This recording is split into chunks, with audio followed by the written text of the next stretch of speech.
கன்னியாகுமரி மாவட்டம் கிள்ளியூர் தாலுகாவில் மின்சார வாரியத்தின் அலட்சியத்தால் எந்நேரமும் விபத்து நிகழும் அபாயம் ஏற்பட்டுள்ளது. இது குறித்த விரிவான செய்திகளை பார்க்கலாம். திக்கணம்கோடு முதல் கருங்கல் செல்லும் பிரதான சாலையில் மத்திக்கோடு கீழ்நடுநிலைப்பள்ளி அருகே கொரண்டி செல்லும் சாலை சந்திப்பில் மின் ஊழியர்கள் புதிய மின் கம்பம் ஒன்றை நட்டுள்ளனர்.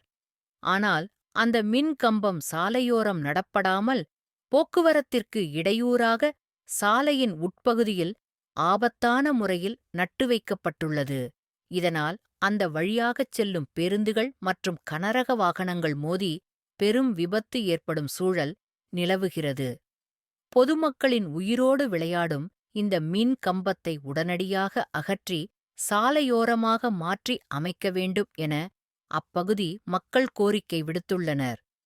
விபத்து நடக்கும் முன் மின்சார வாரிய அதிகாரிகள் நடவடிக்கை எடுப்பார்களா? பொறுத்திருந்து பார்ப்போம். செய்திகளுக்காக கன்னியாகுமரி மாவட்ட செய்தியாளர் Shalu. Tamil Nadu Today Magazine Awards 2026. For more updates, follow Tamil Nadu Today website.